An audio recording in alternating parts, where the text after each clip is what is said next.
본문은 사무엘하 21장 15절에서 22절. 제목은 손에 들린 무기입니다. 블레셋 사람이 다시 이스라엘을 공격했습니다. 다윗은 즉위 직후에 두 번에 걸친 블레셋의 선제 공격을 받게 됩니다. 이때 여호와의 도움으로 승리합니다. 본문에 나오는 장면은 그중 블레셋으로부터 두 번째 선제 공격을 받았던 다윗 치세 초기로 볼 수 있습니다. 이때 다윗이 그의 부하들과 함께 내려가서 블레셋 사람과 싸웠는데 다윗은 매우 피곤했습니다. 거인족의 아들 중에 무게가 300세겔 되는 놋창을 들고 세 칼을 찬 이스비브노비 다윗을 죽이려 했습니다. 거인족의 아들이라 매우 장대했습니다. 그리고 창날의 무게가 300세겔 곧 3.4kg 되는 무거운 창을 들고 세 칼을 찬 장대한 거인족의 아들이 다윗을 죽이려 했습니다. 이때 수르의 아들 아비새가 다윗을 도와 그 블레셋 사람을 쳐 죽였습니다. 아비새는 다윗의 누이인 수르야의 아들인 동시에 요압의 동생입니다. 그는 형제 아사엘의 죽음에 대한 보복으로 요압을 도와 아브넬을 살해했고 압살롬과 세바가 반역했을 때 다윗에게 충성을 다했던 인물입니다. 그는 변함없는 열정으로 다윗에게 충성을 다했지만 성급함으로 인해 다윗에게 책망을 들은 적도 있었습니다. 아비새는 다윗을 도와 거대한 무기를 들고 있는 장대한 거인족의 아들을 죽였습니다. 그때 다윗의 추종자들이 다윗에게 맹세하여 이르기를 왕은 다시 우리와 함께 전장에 나가지 마옵소서, 이스라엘의 등불이 꺼지지 말게 하옵소서 했습니다.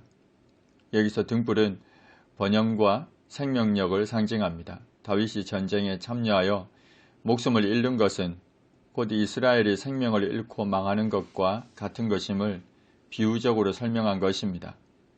또한 이는 다윗의 자손 가운데에서 메시아가 나실 것이라는 메시아 대망 사상을 함축하고 있는 표현이기도 합니다. 그 후에 다시 블레셋 사람과 곱에서 전쟁할 때입니다. 곱은 게셀 근처에 있는 작은 마을입니다. 후사 사람 십북에는 거인족의 아들 중에 삽을 쳐 죽였습니다. 십북에는 유다 지파의 세라 족속인 후사의 자손으로서 다윗의 30용사 중 하나입니다. 그는 휘하에 24,000명의 군사를 거느린 군대 장관이었습니다. 또다시 블레셋 사람과 곱에서 전쟁할 때입니다. 베들레헴 사람 야레오르김의 아들 엘하나는 가드 골리앗의 아우 라후미를 죽였는데 그자의 창자루는 배틀채 같았습니다. 엘하난이 죽인 라후미 역시 형 골리앗과 동일한 무기를 휴대했음을 알 수 있습니다.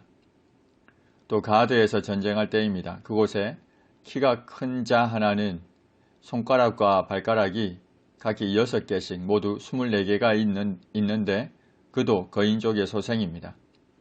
그가 이스라엘 사람을 능욕함으로 다윗의 형 삼마의 아들 요나단이 그를 죽였습니다. 삼마의 아들 요나단은 암논을 도왔던 요나답과 동일 인물로 추정됩니다. 그의 아버지로 소개되는 삼마는 히브리어로 쉬므이인데 사무엘하 13장 3절과 역대상 2장 13절에서는 시므아로 기록되어 있습니다. 이 네 사람 가드의 거인족의 소생이 다윗의 손과 그의 부하들의 손에 다 넘어졌습니다. 다윗은 피곤했고 다윗의 용사들은 신체나 장비에 있어서 열세에 있었습니다. 그럼에도 불구하고 블레셋 장수들을 무찔렀습니다.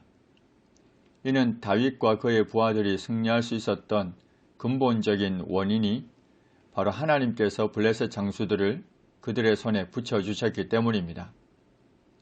여기서 장대한 블레셋 네 장수들이 다윗의 손과 그의 부하들의 손에 넘어졌다고 표현되고 있습니다. 손은 힘과 권력을 상징합니다. 그런데 본단락에서 적장들의 손에는 놋창, 새 칼, 그리고 배틀채 같은 창자루 등이 들려 있었습니다. 반면 다윗의 용사들의 손에는 어떤 무기가 들려 있었는지 아무런 언급이 없습니다. 그렇다면 다윗과 그 부하들의 손에는 무엇이 있었기에 승리할 수 있었겠습니까? 다윗이 골리앗을 무찌를 때와 같이 그 손에는 여호와의 이름이 들려 있었습니다. 전쟁의 승패 여부는 무기에 달려있지 않고 오직 여호와의 주권에 달려 있습니다. 다윗과 그의 부하들이 승리할 수 있었던 것은 하나님께서 블레셋 장수들을 그들의 손에 붙여 주셨기 때문입니다.